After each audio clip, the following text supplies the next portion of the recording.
agreed to acquire Anthony Davis from the Pelicans on Saturday, according to the man sitting to my left. Davis expressed that he wanted out of New Orleans back in January. It's been a long, strange road to get here, but they finally arrived. Davis comes at a steep price. The Lakers sent Lonzo Ball, Brandon Ingram, Josh Hart, and 3 first-round draft picks in the other direction, including the number 4 pick in this year's draft, which is Thursday. For now, they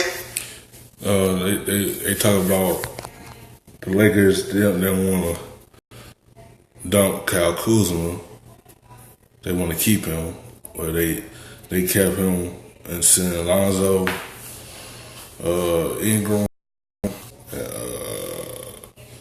And that's about it. No, and Josh Hart to New Orleans, and they kept Kuzma and acquired Anthony Davis to LA. Rich Paul, he a good manager, man. He agent, man. And to get both his clients on the same team, man, he a good agent.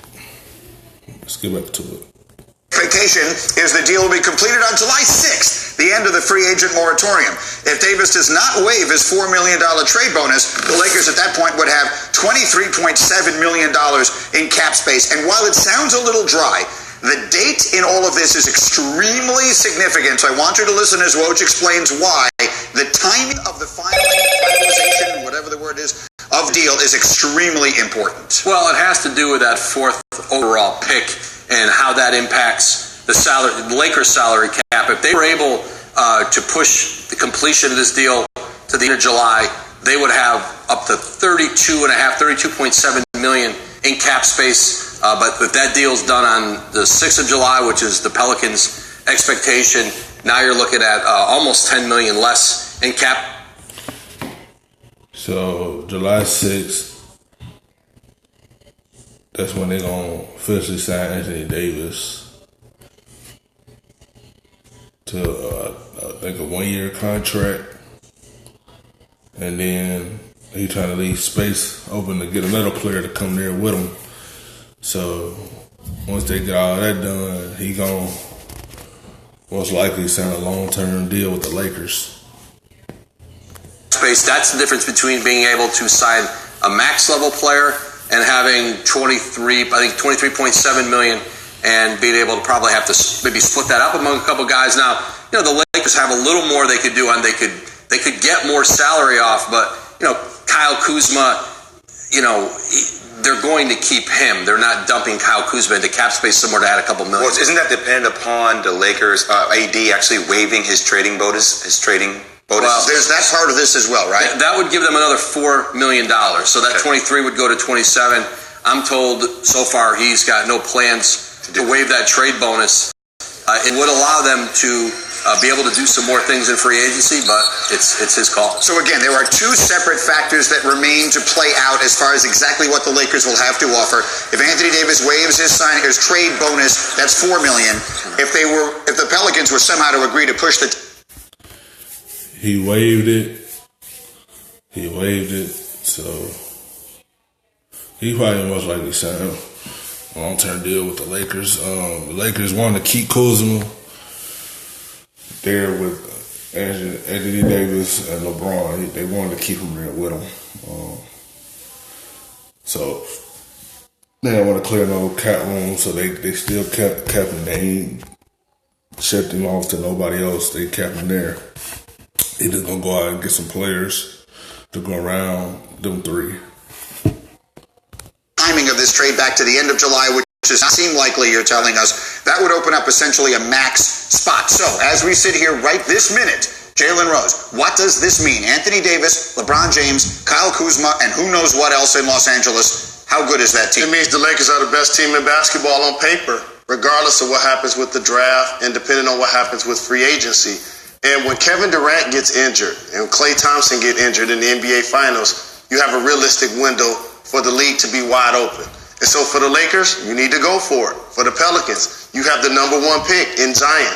It makes it easier for you to move a guy like Anthony Davis. It's a win-win for both sides. I walked away from this whole thing looking at the scenario saying the Lakers have the best negotiator in the game, and his name is Rich Paul. almost in a way. I mean, Rich Paul has They said that Rich Paul, good negotiator, to get both of his clients at LA, like a good agent. Like he's a good agent. Like he got his Anthony Davis wish to go to LA. He got the job done. orchestrated this whole thing with AD. J. Rose, you said it last year. I had time to spend with him in Toronto and just hearing Rich talk. Like, I think we actually look over it sometimes. Like, he's very strategic in his approach to this whole thing. He's very informative. He understands, and he's a master plotter.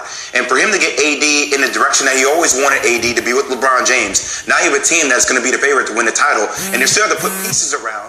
But I think Rob now has to come to the table and say, how do I formulate the best team?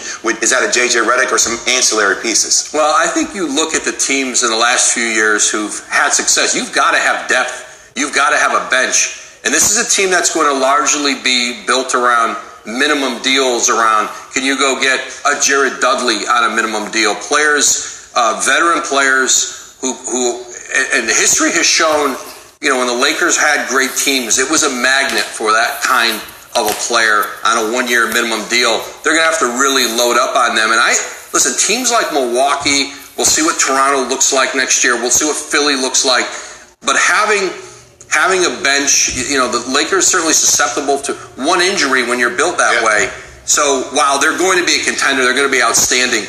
I still think that roster is going to have to look a lot different for them to be able to sustain a very long season, playoffs.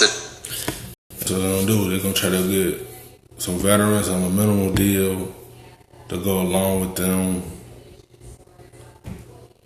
just to help them out more, space the floor, get some three-point shooters around them. So, sports talk.